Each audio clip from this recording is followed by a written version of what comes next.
नमस्कार। उम्मीद है आप लोग स्वस्थ और आनंद होंगे। आज की वीडियो की शुरुआत करने के पहले सबसे पहले तो भारतीय क्रिकेट की महिला टीम को हार्दिक बधाई उनकी जीत के लिए। ज़ाहिर सी बात है, इसका उतना हल्ला नहीं बचा जितना बचना चाहिए था। ये भारतीय समाज का दोष है, इसके लिए कुछ नहीं किया जा सकता। बहरहाल उन लड़कियों ने एक बड़ा काम किया, ईश्वर उनको और सफल और यशस्वी बनावे, ऐसी कामना है। अब आइए बात शुरू करते हैं आज के टॉपिक की। मध्य प्रदेश में आजकल जो हो रहा है वो सभी लोग देख रहे हैं। अभी 3 केंद्रीय मंत्रियों और 4 सांसदों को विधायक का चुनाव लड़ने के लिए वहाँ पर उतार दिया गया है। और प्रथम दृष्टया ये कहा जा रहा है कि अपने प्रधान सेवक साहब इस कदर उसको लेके मध्य प्रदेश की स्थिति को लेकर के इतना कन्फ्यूज़ हैं कि वो कोई भी कदम उठा रहे हैं, ऐसा प्रथम दृष्टया कहा जा रहा है। और ये भी कहा जा रहा है कि ये किया जा रहा है शिवराज सिंह के चौहान के को लगाम लगाने के लिए भी ये स्टेप लिया गया है। ये सब बातें सही हैं, कन्फ्यूजन भी है और सब सारी बातें भी सही हैं। लेकिन इसके पीछे कहीं न कहीं एक चीज़ और है जिसको मैं अभी बाद में आपको एक्सप्लेन करूँगा। इसके पहले मैं आपको एक इसी से मिलती-जुलती कहानी बता रहा हूँ जो 1997 में के की है। उस कहानी को आप पहले सुनिए और आपको मज़ा आएगा, दिलचस्प। और जो इस समय हो रहा है मध्य प्रदेश में, और मध्य प्रदेश के माध्यम से जो हिंदुस्तान को में और भारतीय जनता पार्टी को साधने की जो कोशिश की जा रही है, ये उस जो कहानी मैं आपको बताने जा रहा हूँ, इससे आपको काफ़ी कुछ स्पष्ट हो जाएगा और आपको समझने में मज़ा आएगा। राजीव गांधी की हत्या हो चुकी थी 1991 में, और उसके बाद कांग्रेस की स्थिति काफ़ी डामाडोल थी। उस डामाडोल स्थिति में नरसिंह राव साहब जो एक उस समय प्रतिष्ठित और सीनियर कांग्रेस लीडर थे, लेकिन ये कि वो अपनी उम्र पूरी कर चुके थे और महाराष्ट्र के थे। वो महाराष्ट्र वापस जाने के लिए अपना बुरिया बंधन वो बांध रहे थे। और प्रधानमंत्री पद के लिए काफ़ी लोग सामने आके खड़े हुए थे। उसमें उस समय के नेता अर्जुन सिंह भी थे, नारायण तिवारी भी थे और तमाम लोग थे। उस कलह से बचने के लिए नरसिंह राव को खोजा गया और उनको प्रधानमंत्री बना दिया गया। नरसिंह राव जब प्रधानमंत्री बने तो काफ़ी बीमार भी थे, और लेकिन एक कि उनकी योग्यता में कोई शक नहीं था। ये हुआ कि फिलहाल जो संघर्ष, सत्ता संघर्ष मचा हुआ है कांग्रेस से, उससे निपटने के लिए एक ऐसे आदमी को ले आया जाए जिसकी कोई महत्वाकांक्षा नहीं है। लेकिन महत्वाकांक्षा तभी तक नहीं होती जब तक आदमी गद्दी पे नहीं बैठा होता है। गद्दी बैठने के बाद उसकी महत्वाकांक्षाएं कुलांचे मारती हैं। नरसिंह राव साहब के साथ साथ भी यही हुआ। उन्होंने सरकार चलाई और अब अल्पमत की सरकार थी, उसको उन्होंने नितांत क्या नाम है दुनियावी तरीकों से क्या नाम है उसको बहुमत में बदला। उसमें रिश्वत कांड वांड सब हुआ, लेकिन बहरहाल नरसिंह राव एक खाँटी राजनीतिज्ञ थे। उन्होंने वो सारे काम किए जिससे उनकी सरकार बची रहे, और एक तरीके से अच्छा ही हुआ, उनकी वो सरकार बची रही। उसमें से मनमोहन सिंह जैसा हीरा निकला जिसने बाद में हिंदुस्तान को पहली दफ़ा, मैं बार-बार कह चुका हूँ, जो फिर कह रहा हूँ कि पहली दफ़ा हिंदुस्तान की इकॉनमी को पैसे की बाढ़ दिखाई जो उसके पहले हिंदुस्तान ने कभी नहीं देखी थी, और फिर वहीं पहुँच गया जहाँ था वो। ये सिलसिला हुआ। 5 साल के बाद नरसिंह राव को लगा कि अब उनको अगला 5 साल मिलना चाहिए। लेकिन उस समय तक कांग्रेस में वो सारे नेता अ, उनको चुनौती देने के लिए तैयार थे। जो उस समय थे, माधवराव सिंधिया थे, और आपके क्या नाम है, बहुत से नेता थे। माधवराव सिंधिया का तो एक मैंने नाम ले लिया। इस तरीके के तमाम नेता थे जो उनको चुनौती देने के लिए अगर कांग्रेस दोबारा पावर में आती तो एकदम सक्रिय थे। और विपक्षी भी तमाम नेता थे, क्योंकि नरसिंह राव की सरकार तथा अल्पमत की सरकार थी। और उस समय का जो पॉलिटिकल सिनेरियो था उसमें ये भी तय नहीं था कि अगली बार सरकार किसकी बनेगी, और बहुमत की बनेगी या नहीं बनेगी। कांग्रेस की बनी तो बहुमत की बनेगी, या विपक्ष की बनी तो बहुमत की बनेगी। विपक्ष में उस समय भी भारतीय जनता पार्टी थी। ये सिनेरियो उस समय का पॉलिटिकल सिनेरियो था। उसी समय जैन हवाला डायरी कांड सामने आया, जिसमें ये हुआ कि 18 मिलियन डॉलर्स को भारतीय राजनीतिज्ञों में बांटा गया विभिन्न उद्देश्यों से। उस कांड ने उस समय बहुत गंभीर तहलका मचाया। उस कांड में कांग्रेस के और विपक्ष के ऐसे तमाम नेताओं का नाम शामिल था जो उस समय नरसिंह राव की सत्ता को चुनौती दे सकते थे।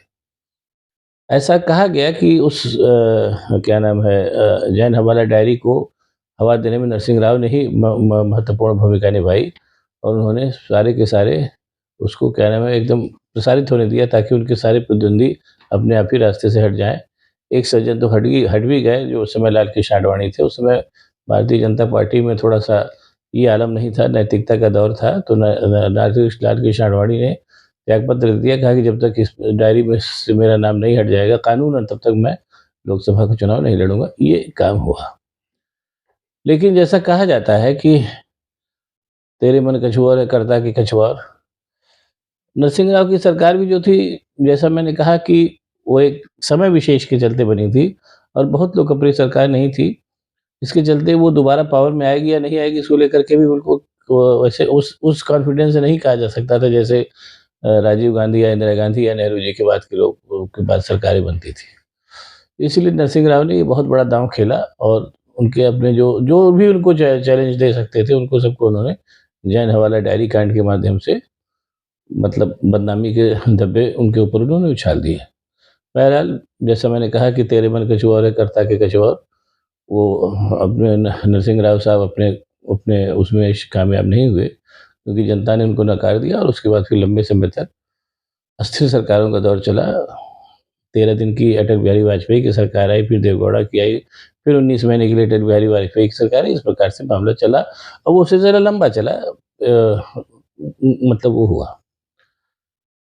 लगभग कुछ-कुछ इसी से मिलता-जुलता खेल जो है वो अपने प्रधानमंत्री मोदी जी और शाह जी मध्य प्रदेश के माध्यम से करने में जुट गए हैं। वो किस हद तक सफल होते हैं, किस हद तक नहीं सफल होते, ये तो मैं नहीं कह सकता।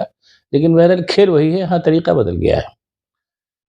इस समय अपने मोदी साहब और शाह साहब के सामने 2 दिक्कतें हैं। पहली दिक्कत तो ये है कि 1924 के चुनाव में जो आम चुनाव में होने वाले हैं, उसमें अगर वो हार जाते हैं तो उनका क्या होगा?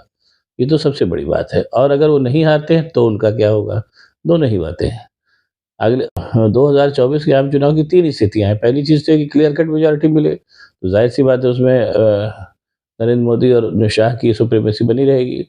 दूसरी संभावना ये है कि इंडिया गठबंधन जीत जाए तो फिर किस्सा ही खत्म है। और तीसरी संभावना ये है कि बहुमत तो आवे भारतीय जनता पार्टी का, लेकिन है कि उतना क्लियर मेजॉरिटी ना आवे और उनको बाहर से लोगों का समर्थन लेना पड़े। इस तीनों संभावना के मद्देनज़र मध्य प्रदेश में अपने मोदी साहब, क्या नाम है, शाह साहब की जोड़ी ने अपना खेल शुरू कर दिया है। उनके सामने जो लोग, क्या नाम है, जो उनको चुनौती दे सकते हैं, उसमें कुछ लोग तो मुख्य हैं जिसको उन्होंने ऑलरेडी किनारे लगा चुके हैं।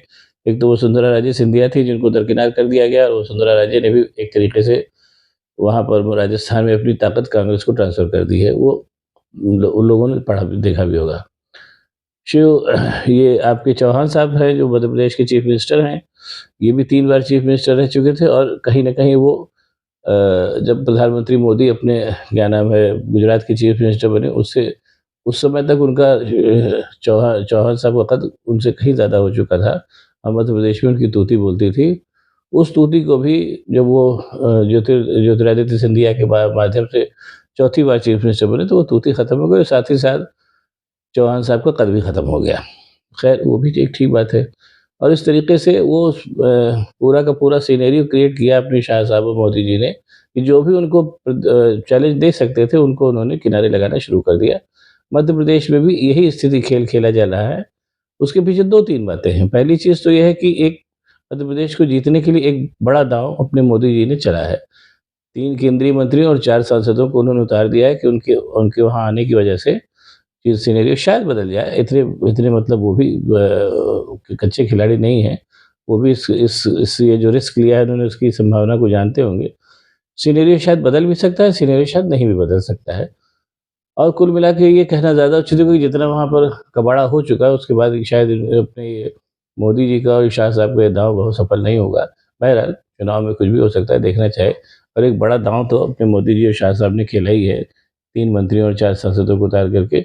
एक चीज़ की मैं प्रशंसा करूँगा अपने मोदी जी की, मैं पहले भी प्रशंसा करता आज भी प्रशंसा करूँगा कि सारी विपरीत परिस्थितियों के बावजूद वो लड़ते तो हैं, इसमें कोई शक नहीं।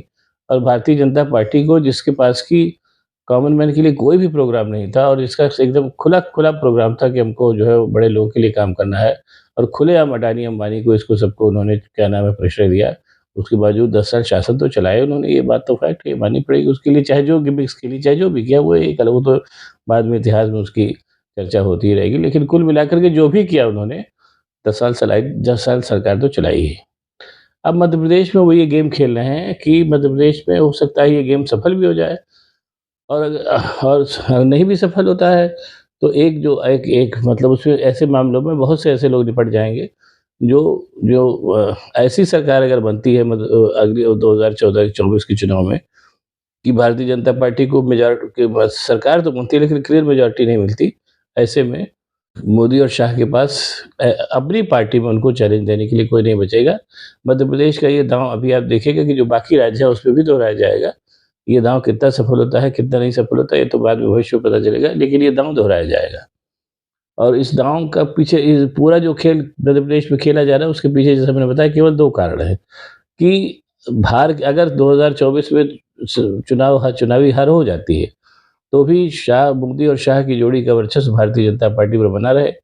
अगर चुनावी हार नहीं होती है और भारतीय जनता पार्टी जीत जाती है लेकिन क्लियर मेजॉरिटी नहीं मिलती, तो भी मोदी और शाह के क्या नाम है नेतृत्व को चुनौती देने के लिए उनकी पार्टी से कोई ना आए, ताकि प्रधानमंत्री उनको दोबारा बनाना, जो लोग विपक्ष के लोग उनको अगर अपना समर्थन देते हैं तो उनकी मजबूरी हो।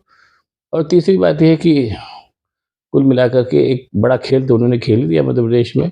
देखिए उसका क्या नतीजा निकलता है। लेकिन बस मैं अंत में मैं यही बात कह के बात को ख़त्म करूँगा कि नरसिंह राव साहब ने भी दाँव बहुत ऊँचा खेला था, इसमें कोई शक नहीं है। लेकिन चूँकि वो दाँव जो है जनता अगर चाह लेती है तो कोई दाँव काम नहीं आता। इस बार देखिए नरसिंह राव सरीखा ही दाँव थोड़ा-सा उससे अलग तरीके से खेला गया। अपने मोदी और शाह साहब ने भी मध्य प्रदेश में खेल दिया है। देखिए उसका नतीजा क्या निकलता है। नरसिंह राव का तो दाँव नहीं चला, इनका चलता है या नहीं चलता है देखना होगा। तो अगर आपको ये वीडियो पसंद आए तो इसको शेयर करिए, लाइक करिए, साथ ही साथ मेरे चैनल को सब्सक्राइब करिए ताकि मैं और भी ऐसी बातें आपको बताता रह सकूँ। बीते इतिहास से भी तमाम चीज़ें मैं आपको बताता रह सकूँ। बहुत-बहुत धन्यवाद। नमस्कार।